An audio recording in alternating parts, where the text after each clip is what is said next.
주시겠습니다.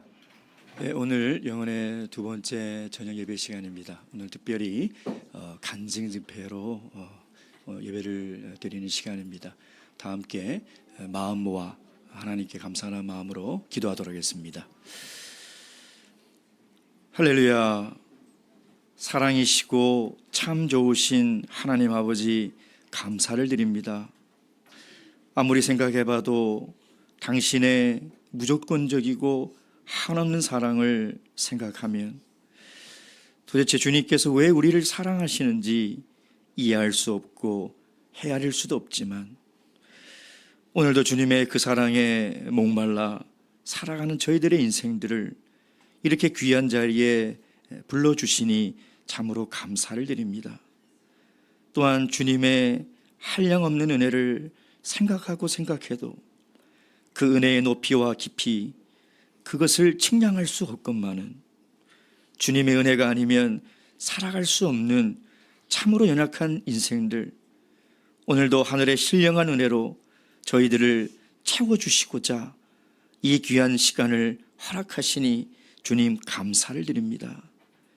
주님, 사람은 육체로만 이루어진 것이 아니라 영혼으로 이루어진 존재임을 이 시간 다시 한번 깨닫게 하시고, 사람이 떡으로만 사는 것이 아니라 하나님 입에서 나오는 말씀으로 살아가는 존재임을 깨닫게 도와 주시옵소서.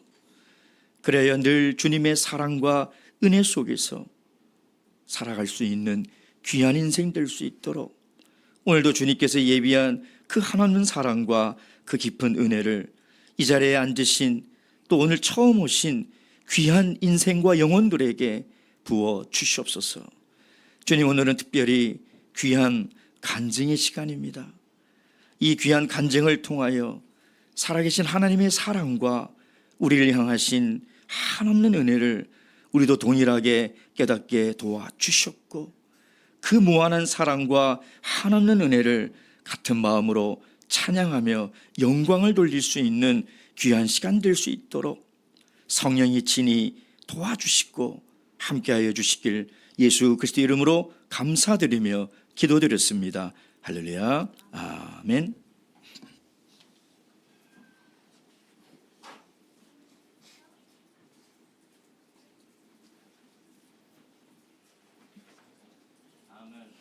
다음은 간증 시간입니다. 오늘 이 시간에는 천안교회 최병덕 형제님께서 보라 지금은 은혜 받을 만한 때요 라는 제목으로 하나님께 받은 은혜 나누시겠습니다.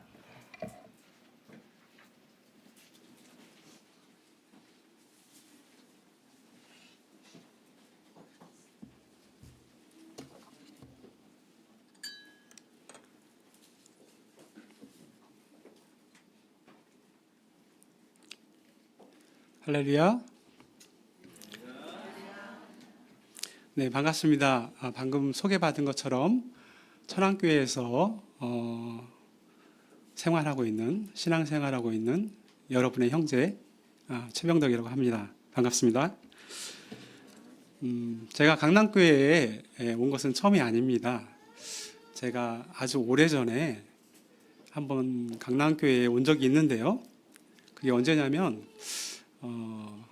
20주년 기념 예배 때 저희가 기타를 들고 천안교회에서 예향 찬양대로 단원으로서 같은 형제로 한번 온 적이 있습니다. 그때도 맨 앞줄에 서서 있었는데요. 그때도 떨렸습니다. 그런데 지금 더 떨립니다. 저희가 2달 전에 형제님으로부터 간증 요청을 받았을 때 부담스러웠습니다. 제가 간증을 굉장히 좋아하는데요. 제가 간증을 한다는 것은 간증에 대한 부담감이 있더라고요. 그런데도 불구하고 거절할 수는 없었습니다. 왜냐하면 제 스스로가 간증을 나누면서 힘이 된다는 것을 잘 알고 있기 때문입니다. 아무쪼록 오늘 초대받아서 오신 분들과 강남교회 성도 여러분들과 저와 함께 하나님의 사랑과 은혜가 함께 공명되고 같이 나누는 그런 시간이 되기를 바라면서 간증하겠습니다. 할렐루야. 예수 그리스도의 이름으로 간증드리겠습니다. 제가 신앙생활을 하게 된 것이 15년 전의 일입니다. 2009년에 천안교회에서 성령을 받으면서 신앙생활을 하게 되었습니다. 그때가 딱 40세였었고요. 15년 전인데 그 전에 나의 생활은 어땠었냐? 내 생활의 중심에는 믿음을 갖기 전이죠. 중심에는 항상 직장 생활이 있었습니다. 내 마음의 중심에는 일이 전부였었습니다.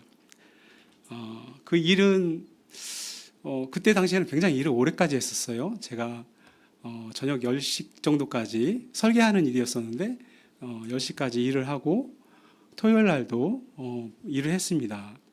그리고 한 10시에 끝나면 제가 무엇을 했을까요? 끝나면 술을 마셨습니다. 그 늦게 끝나는 시간에도 불구하고 제가 워낙 술을 좋아해서 그때 주 6일 동안 일요일만 쉬고 6일 동안 이렇게 술을 먹는 생활을 하였습니다. 그러면서도 마음 한구석에는 여러 가지 불안감들이 있었습니다. 나는 언제 결혼을 하고 언제 돈을 벌고 어떻게 앞으로 살아갈까 이런 걱정들이 있었던 거죠. 직장 생활을 하는 사람들이 대부분 갖는 걱정이라고 생각이 듭니다. 그리고 종교에 대한 나의 생각은 어떻었냐면 아주 오만불손하게도 여기서 말하기도 죄송하지만 신은 없다라고 생각을 했었습니다. 그리고 교회 다니는 사람들은 정말 왜 이렇게 바보 같을까? 죄송합니다. 지금 바보가 제가 되었습니다.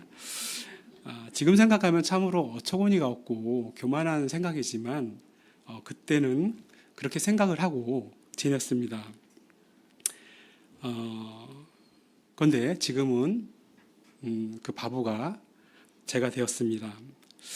어떻게 이렇게 제 딱딱한 마음이 바뀌어서 신앙생활을 하게 되었는지, 그리고 그 성령을 받는 과정과 그리고 저희 가족에 대한 내용들을 가지고 간증을 하려고 합니다.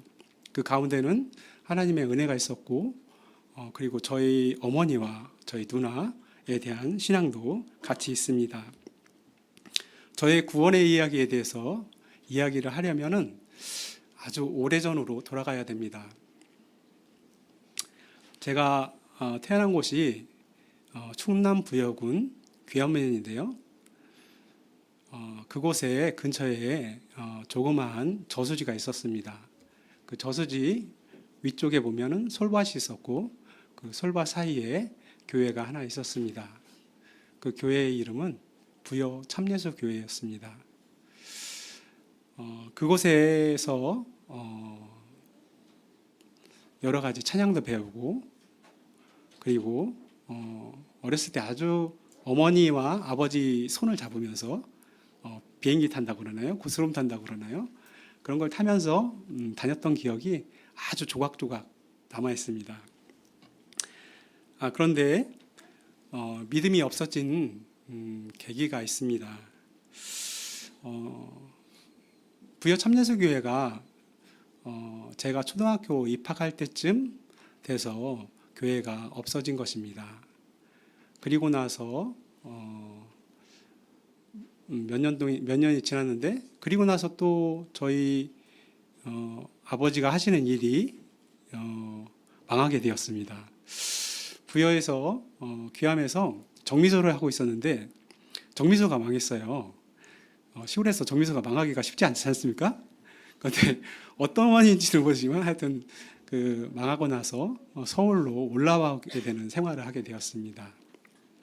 그 서울에서 올라와서는 그때 막 그 노량진 교회에서 대방교회로 이전할 때쯤 되었습니다. 그래서 서울에서도 저희 부모님들은 장사를 하시기 때문에 장사를 하셔야 됐기 때문에 교회를 다닐 수가 없었습니다. 나가질 않았었고 저는 사촌 형들이랑 간혹 가다가 교회를 가게 되었는데요. 그런데 교회 가는 것이 너무나 발걸음이 무거웠습니다. 왜냐하면 내 마음이 신앙이 커져 있지 않고 그리고 한번 빠지면은 마음이 무겁죠. 그리고 가면 또 마음이 가볍습니다. 그런 생활이 조금 반복되다가 신앙을 잊어버리게 되었습니다. 우리 가족이 어머니, 아버지 그리고 형제들은 2남 3녀인데요. 그 중에 모두가 신앙을 다 잃게 되었습니다.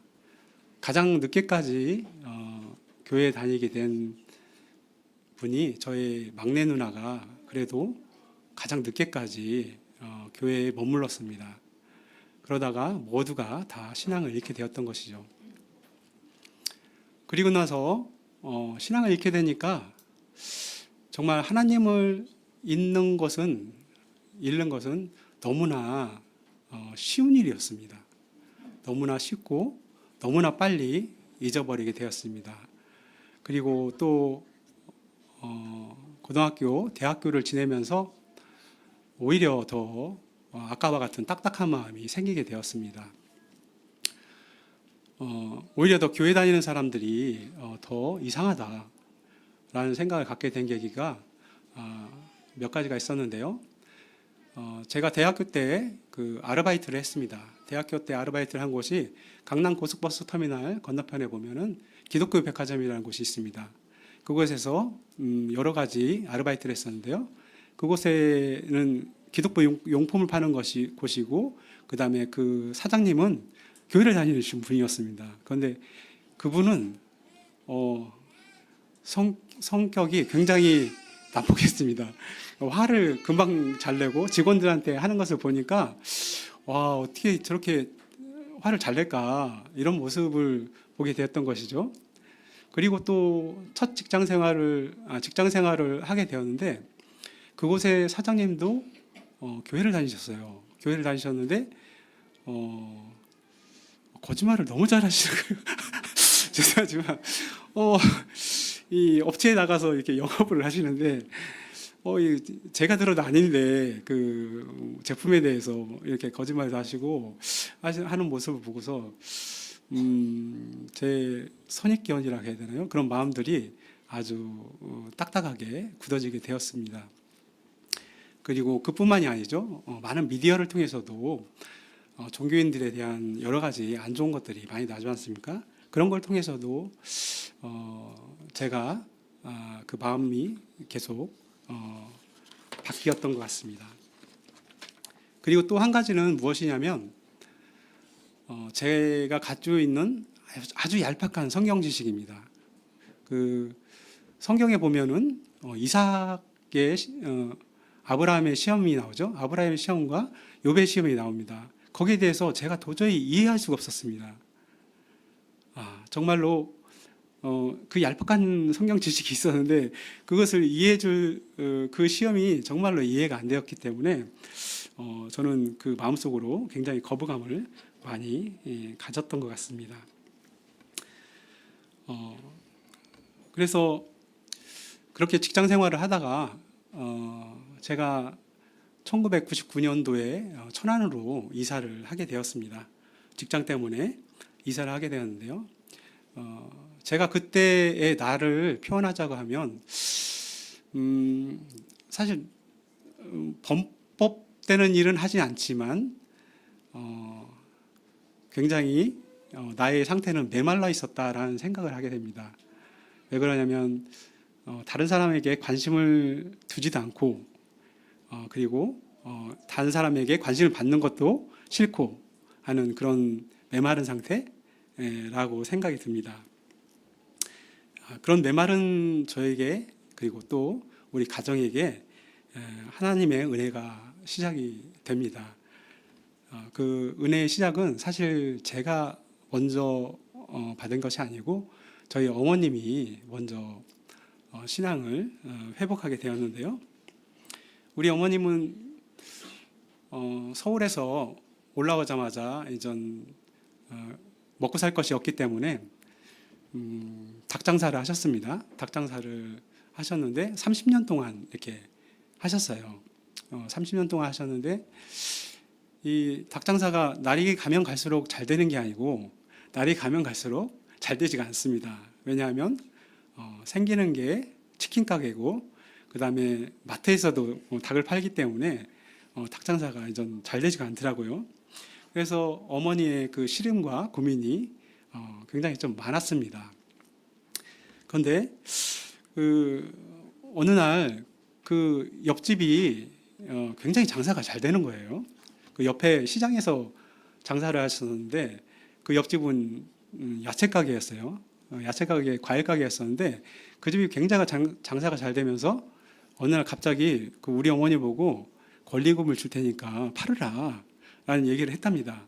그래서 장사도 안 되는데 잘 됐다 싶어서 잽싸게 팔고 그리고 나서 그걸 가지고 얼마 안 되는 돈으로 그걸 가지고 이전 방을 다시 조그만 방을 얻고 이사도 하고 그리고 나서 다시 일을 나갔습니다. 그 일이 무슨 일이냐면 병원에 청소하는 일을 나가셨는데요. 새벽 한 4시쯤 나가서 오후 한 3시쯤에 돌아오는 그런 일을 하셨는데 어머니가 굉장히 좋아하세요. 왜 그렇게 좋냐 그랬더니 닭 장사할 때는 새벽 6시부터 저녁 12시까지 일했는데 여기는 그래도 새벽에 나가서 오후에 들어오고 4시간이 있다라는 거죠. 그리고 나서 어느 정도 그런 일들이 정리가 됐을 때 어머님이 마음속으로 생각한 것이 있다고 합니다. 그게 뭐냐면은 이제는 내가 하나님 앞에 가야겠다라는 생각을 했대요. 그런 생각을 하고 있을 때 갑자기 전화가 왔다고 합니다. 대방교회에서 전화가 와가지고 나 누구누구입니다 하면서 이전 교회에 나오시라고 권하는 전화를 받았다고 해요. 그런데 어머님이 좀 깜짝 놀랐다고 합니다. 아니 내가 그렇지 않아도 나가려고 했는데 어떻게 알고서 이렇게 전화를 했을까라고 생각하면서 그 다음 날이 안식일이었었는데 그 다음 날 안식일부터 이렇게 나가게 되었다고 합니다. 우리 어머니께서는 그 닭 장사를 하면서도 마음 한켠에 하나님에 대한 마음이 계속 두고 있었던 것 같아요. 하나님께 어머님은 그 장사를 하시면서 성경을 필사를 교회는 못 나갔지만 그 마음으로 성경 필사를 계속 하고 계셨다라고 얘기를 하더라고요. 그래서 어머니가 먼저 이렇게 교회에 나가게 되었는데요. 그런데 그때 저는 아무런 감흥이 없었습니다. 지금 생각하면 그것이 하나님의 은혜의 시작이라고 생각을 하지만 그때 당시만 하더라도 제 완고한 마음속에는 아니 그런 데를 뭐하러 가지? 아니 교회 다닌다고 뭐 특별히 달라지는 게 있나? 이런 생각을 하고 있었던 것이죠. 그런데 저에게도 이런 완고한 마음에도 하나님의 은혜가 내리게 됩니다. 그것은 그 어머님이 교회에 2007년도에 다니셨는데 그 다음에 친척 결혼식인데요. 그 친척 결혼식 때 갔을 때 어느 한 사람을 만납니다. 그게 이제 저희 그 이존 사촌 중에 김차문 자매라고 지금은 하늘 집사님이죠. 김차문 자매님과 그 남편 김지웅 형제님을 이렇게 만나는데 굉장히 반갑게 저를 맞이를 하더라고요. 그래서 아니 나도 천안에 사는데 같이 천안에 산다는 거예요. 그래서 아니 내가 10년 가까이 천안에 살고 있는데 이렇게 모르고 있었네 서로. 그러면서 서로 반갑게 얘기하고 김차문 자매가 나중에 오빠 밥이나 한번 사달라 이렇게 얘기를 하길래 그거야 내가 그거 못 사주겠습니까 하면서 다음에 만날 것을 약속했습니다. 그리고 잘 지내야겠다고 생각을 했어요. 왜냐하면 남편 김지용 형제님이 그 공무원이신데 도로과에 다니신다는 거예요. 나중에 땅도 좀 사고 그래야겠다 그런 생각을 가지고 이제 돌아왔습니다. 돌아와가지고 있는데 몇 주가 지난 다음에 연락이 오더라고요. 그 연락이 오는데 오빠 나 누군데 밥 한번 사줘 그랬길래 약속 장소를 잡으라라고 했습니다. 그랬더니 천안 제가 사는 데 근처인 뭐 이학돌솥밥이라는 데를 해서 만나기로 했습니다. 그래서 아주 가벼운 마음으로 갔습니다. 그런데 갔는데 깜짝 놀랐어요. 그 식당 의자 두 쪽에 쫙 사람들이 앉아 있는 거예요. 너무나 당황스럽더라고요. 지금만큼 당황스럽습니다. 굉장히 당황스럽습니다. 그래서 딱 눈치를 보니까 예수쟁이들이구나. 그래서 밥을 먹는 둥 마는 둥 하고 맞는 둥 마는 둥 하고 나왔습니다. 다시는 만나지 말아야지. 잘못 엮이면 안 된다. 다시는 만나지 말아야지 하는 생각으로 그 만남을 뒤로 하고 왔습니다. 그런데 조금 후에 찬양교에서 영은회가 있었어요. 영은회가 있었는데 그 하늘 집사님의 어머니가 저희 이모님이시거든요. 그분이 이제 청주에서 천안까지 오셔서 저한테 전화를 겁니다. 야 병덕아, 나 청주에서 천안까지 왔다. 얼굴 한번 보자. 그리고 이모님이 저한테 굉장히 잘해주셨어요. 잘해주셔서 제가 또 거기서 먼 데까지 오셨는데 얼굴 안 비칠 수가 없지 않습니까? 그래서 가서 식사를 했습니다. 앉아서 갈비탕을 이렇게 먹고 있는데 건면을 하시더라고요. 야 병덕아, 너도 믿음 생활 해라. 그런데 한 귀로 듣고 한 귀로 흘리고 갈비탕만 열심히 먹고 잽싸게 나왔습니다. 저는 그때까지만 하더라도 아주 마음이 완고하고 그리고 저는 교회에 다닐 수 없는 사람이다라고 생각을 했습니다. 왜냐하면 아까 서두에 말씀드린 것처럼 굉장히 제가 바쁘게 살았거든요. 직장 생활도 아까 얘기한 것처럼 10시까지 저녁 10시까지 근무도 하고 그 끝나는 시간도 끝나고 나서도 굉장히 즐거운 일들을 많이 해야 하기 때문에 나는 교회 다닐 수 없을 거다. 그리고 교회에 한번 매이게 되면 매인다고 생각을 했거든요. 매이게 되면 어떡하나 안 될 일이다라고 생각을 했습니다. 그래서 갈비탕만 맛있게 먹고 왔습니다. 그런데 그해 여름이 돼서 그 천안교회 그 참문자매 저희 사촌 동생이 또 연락을 했습니다. 오빠 우리 그 래프팅 가는데 같이 놀러 가자라고 그러더라고요. 근데 제가 왜 그때 승낙을 했는지 모르겠어요. 전혀 거기에 가서는 안 될 사람인데 여름에 래프팅을 하러 간다길래 아무 생각 없이 그냥 그러자고 그런 것 같아요. 그래서 천안교회 사람들하고 갔는데 또 청주교회까지 있더라고요. 청주교회까지 있어가지고 엄청 많아요. 사람들이 엄청 많아서 갔더니 거기서 이제 모여가지고 찬양하고 기도하고 그러는데 너무 뻘쭘했어요. 뒤에서 이거 보면서 참 어떻게 할 바를 모르겠더라고요. 여기 처음에 오시면 아마 사람들이 그럴 것 같습니다. 처음에 오시면 어찌할 바를 모르는 사람처럼 뒤에서 그냥 조용히 있다가 지내고 있었는데요. 그리고 그 래프팅을 끝나고 돌아왔습니다. 그 래프팅을 지내고 왔는데 제 마음속에 생각한 것이 이겁니다.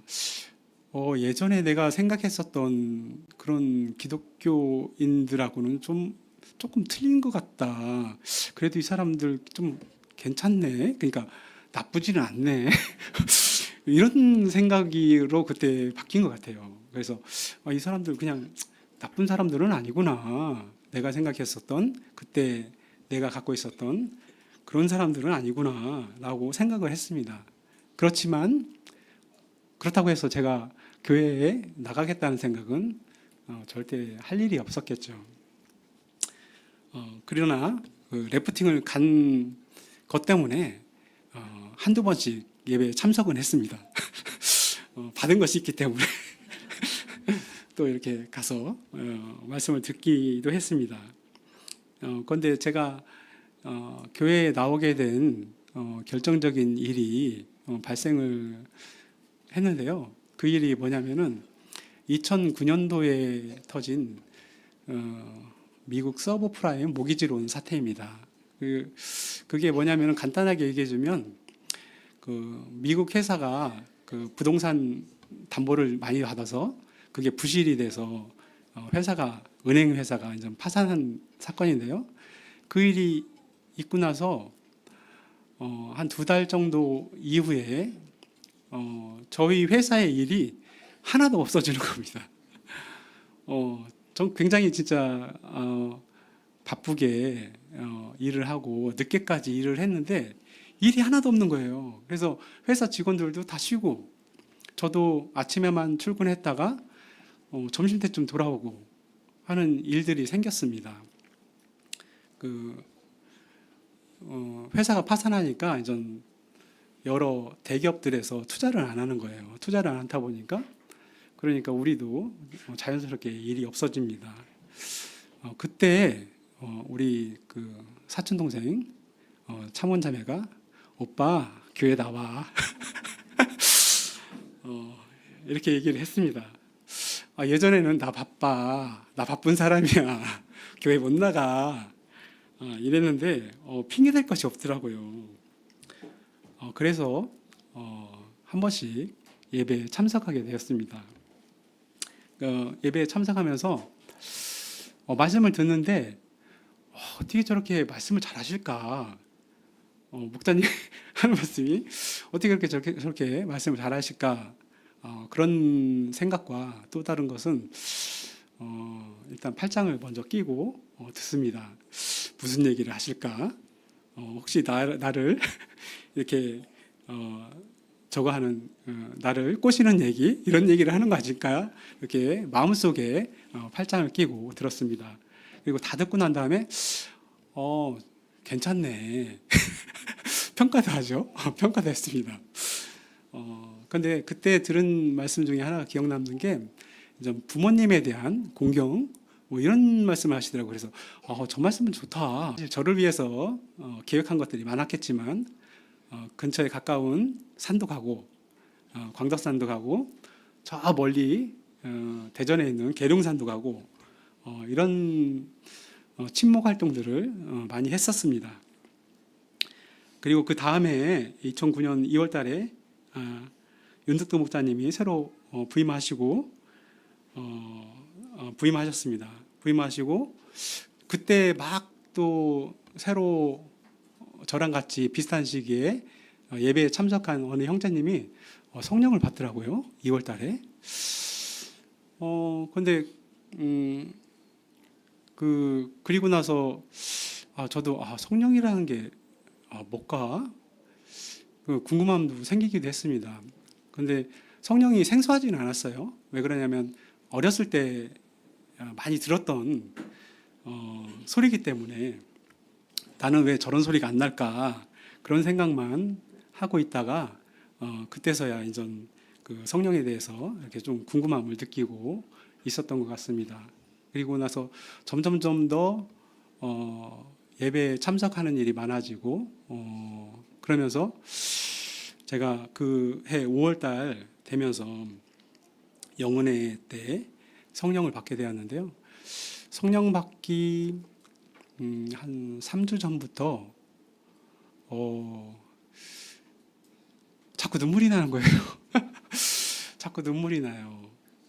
찬송을 들으면 눈물이 나고 그리고 기도를 하면 방언 기도는 아니지만 눈물이 너무 많이 흘렸습니다. 그래서 호주머니에 항상 휴지를 갖고 다녔어요.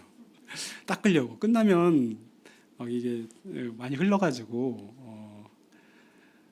그 기도를 할 수가 없더라고요. 그래서 그리고 저희 영은회가 천안 영은회 바로 전에 청주 영은회가 있었는데 거기서도 그렇게 많이 울었습니다. 그리고 나서 그 천안교회 영은회가 시작되었는데요. 그때 저희 어머니가 오신다는 거예요. 저희 어머니가 오시고 그리고 청주교회에 이모님도 오시고 그리고 부산교회에 감사집사님, 지금 소천하신 소관사집사님도 오신다고 해서 아침에 일찍 오셨습니다. 오셔가지고 세 분이서 기도를 하는데 그 기도 소리가 너무나 슬픈 거예요. 그리고 그게 저에게 정말 신기한 일이라고 생각이 들었어요. 왜 그러냐면 저희 어머니하고 한 20년 가까이 직장 생활을 하면서 떨어져 생활하고 있었던 저에게 어머니하고 같이 예배를 보고 어머니하고 같이 기도를 하고 있는 그 모습이 그 상황 자체가 너무나 신기하기도 하고 너무나 마음이 좀 이상했어요. 그런 마음들이 이상했었고 너무 속이 울렁울렁거린다고 해야 되나요? 그런 상황이었습니다. 그리고 저희 어머니는 다시 이제 돌아가셨어요. 오전 예배 드리고 오후에 이제 제천에 계시기 때문에 돌아가셨습니다. 그리고 나서 오후 때 성령을 받았는데 정말 성령을 받으면서 기쁨의 눈물과 그 다음에 슬픔이 아니죠. 기쁨의 눈물과 나는 정말 하나님이 계시는구나라는 그런 생각이 들었습니다. 사실 지금도 이렇게 성도님들이 성령을 받는 모습을 보면 지금도 사실 눈물이 흘릴 때가 굉장히 많아요. 그때 생각도 나기도 하고 그렇습니다. 그때 주신 성령의 감동은 아직도 있는 것 같아요. 그리고 나서 저희 어머니와 아버지에 대한 얘기를 좀 드리려고 하는데요. 저희 어머니는 그 대방에서 믿음 생활을 한 1년 정도 하시다가 그리고 나서 아버지가 제천으로 가야겠다라고 얘기해서 제천에 그 모텔을 사셨어요.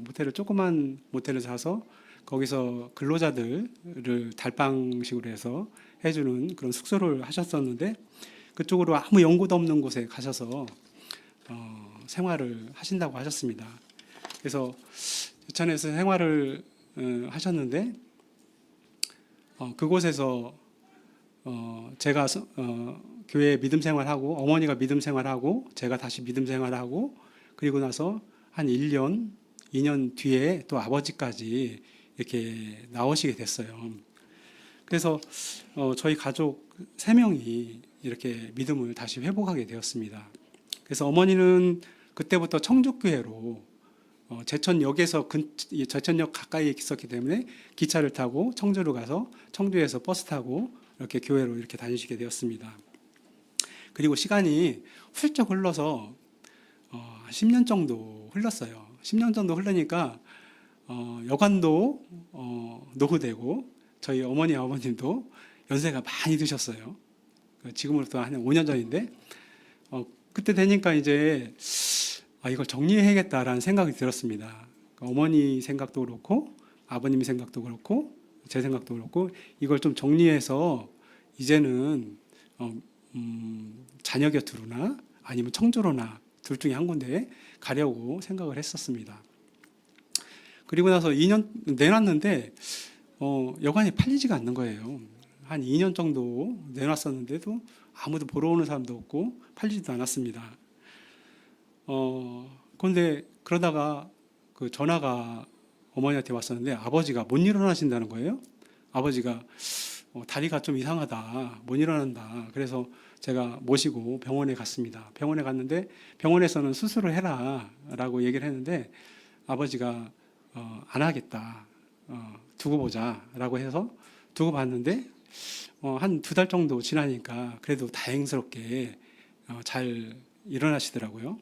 그런데 그때부터 이건 정말 그 발등에 불이 떨어진 것처럼 마음이 들더라고요. 아, 정말 부모님께서 너무나 이제 늙으셨구나. 이제 빨리 정리를 하지 않으면 큰일 나겠다. 아버님도 못 걷고 그러면 그것을 어떻게 정리할 수 있을까 하고서 그때부터 이제 기도를 하기 시작했습니다. 어머니에게도 같이 이제 기도를 하자고 하고서 이제 팔리기를 기도를 했는데요. 그러고 있는 사이에 우리 천안에 살고 있는 저희 형제 중에 큰 누나에게 또 문제가 생겼습니다. 저희 큰 누나가 천안에서 오랫동안 살았었는데 저희 집이 이남 삼녀 중에서 제가 막내고 저희 큰 누나가 천안에 삽니다. 그 누나는 어렸을 때부터 몸이 아팠습니다. 그 다리 쪽에서 골수염이 있어서 그 골수염 때문에 사실은 병원 날짜를 잡아놓고 다리를 잘라야 된다라고 얘기를 했습니다. 그런데 골수염 때문에 그 날짜까지 잡아놨지만 어머니께서 도저히 그것은 못하겠는 일이다라고 해서 취소를 하고 수술 날짜가 잡혔지만 취소하고 집에서 어떻게 의사 선생님 모시고 와가지고 어떻게 해서 낫게 치료를 했습니다. 그러나 치료를 한 뒤에도 여러 번 그 관계된 것 때문에 병원에 오가고 하는 일이 있었습니다. 그리고 나서도 여러 가지 질병들이 있었는데요.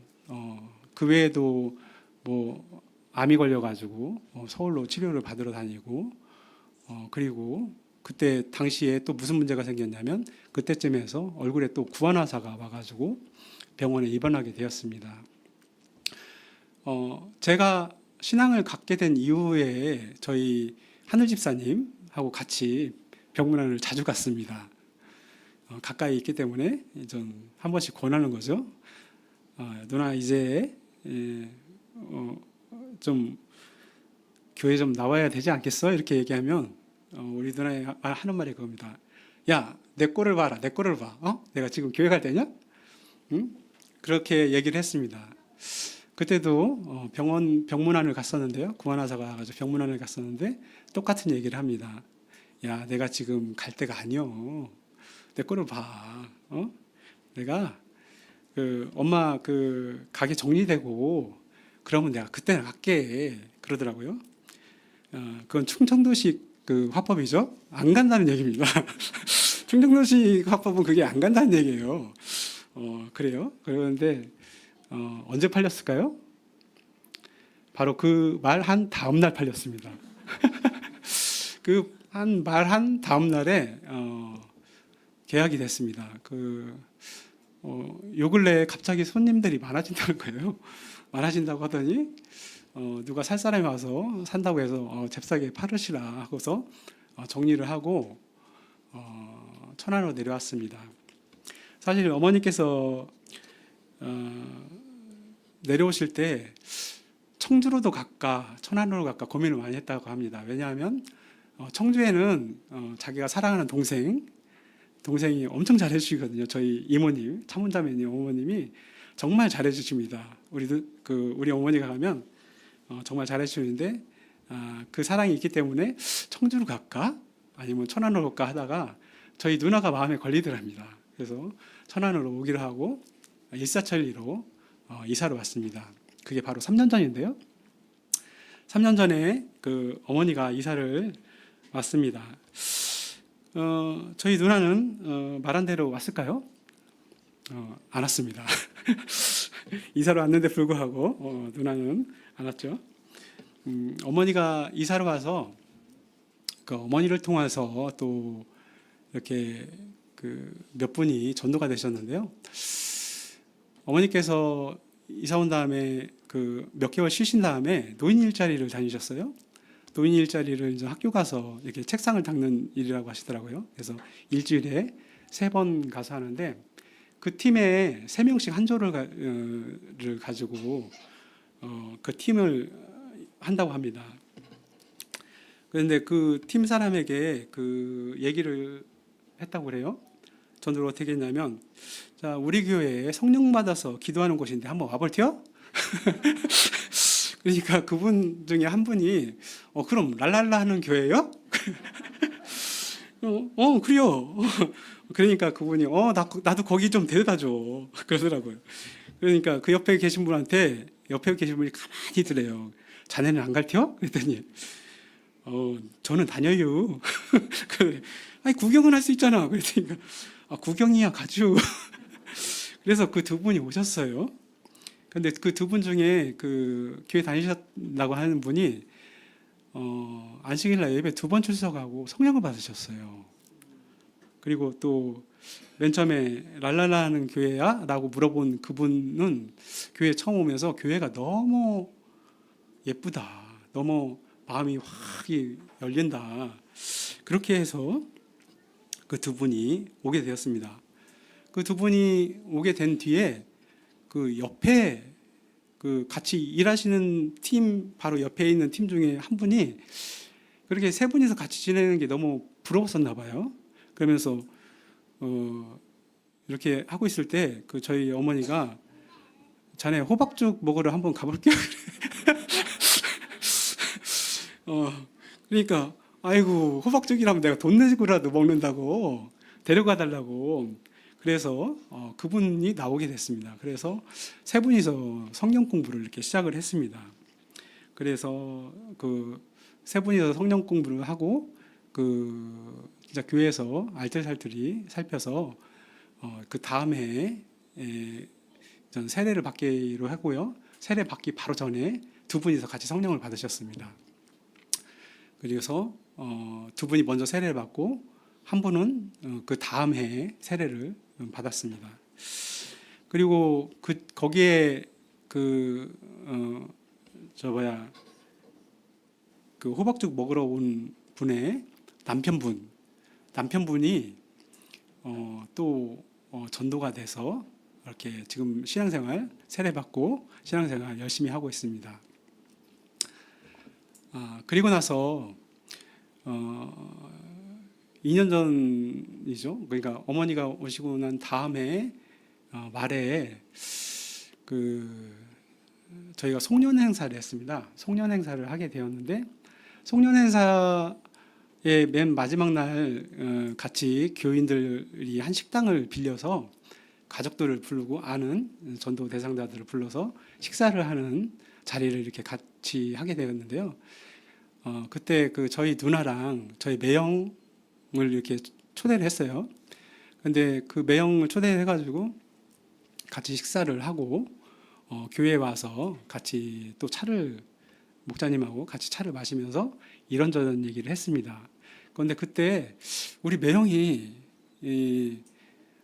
굉장히 이 모습이 너무 좋았다는 거예요.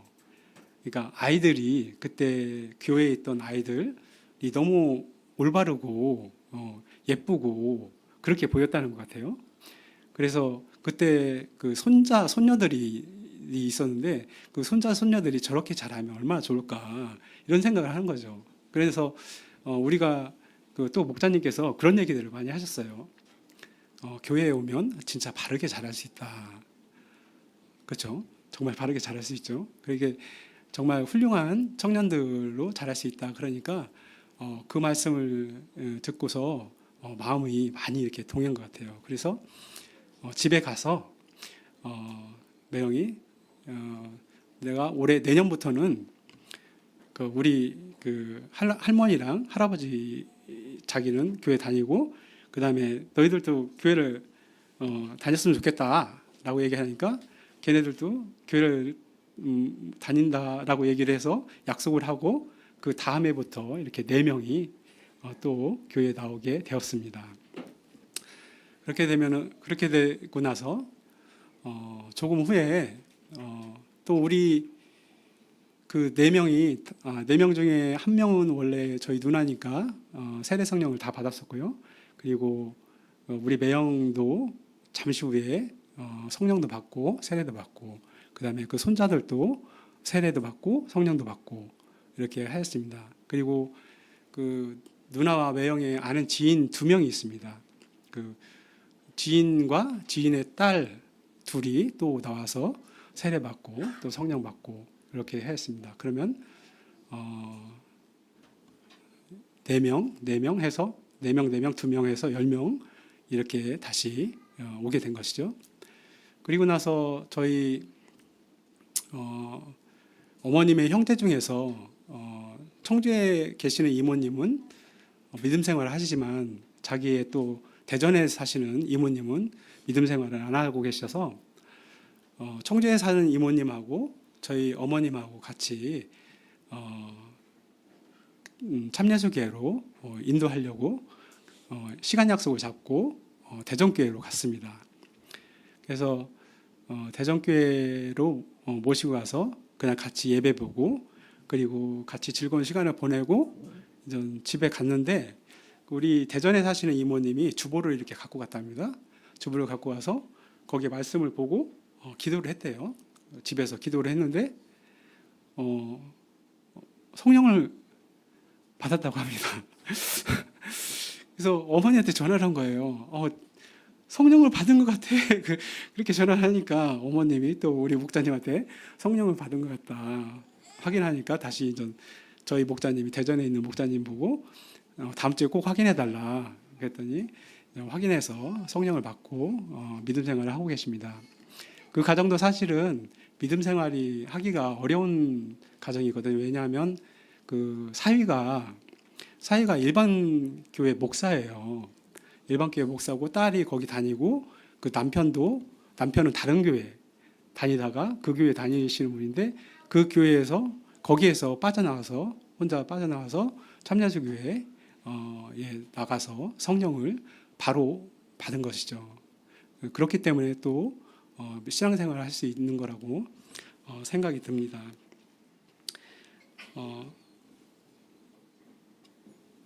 어머님이 또 이렇게 내려와서 이게 짧은 시간 안에 하나님께서 주신 은혜가 정말 크다고 생각이 드는데요. 그런데도 불구하고 사실은 우리에게는 아직 은혜가 더 필요합니다. 얘기 드린 것처럼 저희 형제 중에서 아직 다시 믿음을 회복하지 못한 형제들이 있고요. 그리고 생각해 보면 천안교회에도 많은 영혼들을 하나님께서 보내주십니다. 작년에 천안교회에서 세례를 봄, 가을로 받은 것이 아니고 1차 세례, 2차 세례, 3차 세례를 받았습니다. 작년에 그 세례받은 인원이 16명 세례를 받았고요. 그리고 또 올해도 봄에 2명, 가을에 3명 받을 계획이었으나 3명은 날씨 관계로 연기가 됐고요. 그리고 작년에 또 성령도 8명 이렇게 받았습니다. 정말로 지금은 하나님께서 은혜를 받을 만한 때고 또 구원의 날이라고 생각이 듭니다. 이 모든 것이 하나님의 은혜로 된 것이고 앞으로도 우리가 은혜를 더 구한다면 하나님께서 반드시 주실 것이라고 믿고 이 간증을 마치도록 하겠습니다. 감사합니다. 잠시 묵도있겠습니다.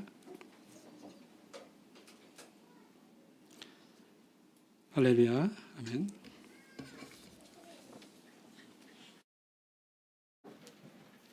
네, 다음은 홍영서 목사님 나오셔서 하나님 말씀 나누겠습니다.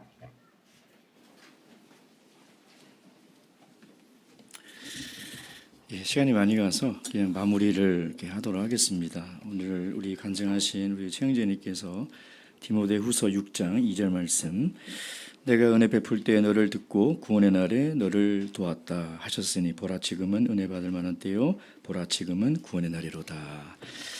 제가 간증을 들으면서 기억을 더듬어 보니까 2009년 그 돌솥밥집에 제가 앉아 있었더라고요. 그 악의 무리의 괴수 대장으로서 기억을 더듬어 보니까 처음 보는 분인데 아주 인상을 쓰면서 마치 돌을 씹듯이 앉아있던 분이 우리 최영재님이었구나. 그리고 또 래프팅도 오셨구나. 예. 기억을 더듬어 보니까 아주 인연이 굉장히 좀 깊었던 것 같습니다. 신앙을 가지는 사람들의 공통적인 특징이 있습니다. 제 목회를 하면서 사람을 유심히 보지 않습니까? 신앙생활을 열심히 또 진실하게 하는 사람의 특징이 있습니다. 그건 뭐냐면 인생을 진지하게 고민한다는 것이죠. 많은 사람들이 종교를 가지라고 예수님을 믿으라고 하면 다들 지금은 아니라고 합니다. 왜? 바쁘고 힘들고 어렵기 때문에. 그래서 그 은혜의 기회를 다 놓쳐버리는 것이죠. 근데 정말 자기의 인생을 진지하게 고민하는 사람은요, 예수님을 믿어보시라고 하면 믿습니다. 하나님을 찾아보라고 하면 찾습니다. 그래서 우리가 종교를 가졌다는 것은, 하나님을 믿는다는 것은 그만큼 우리 인생은 가치 있고 의미 있는 인생을 살아가고 있다는 것이죠. 제가 이 구도자 과정을 하면서 만나는 분들을 보면 정말 인생을 깊이 고민하는 사람은 복음을 받아들이는 것을 제가 봅니다.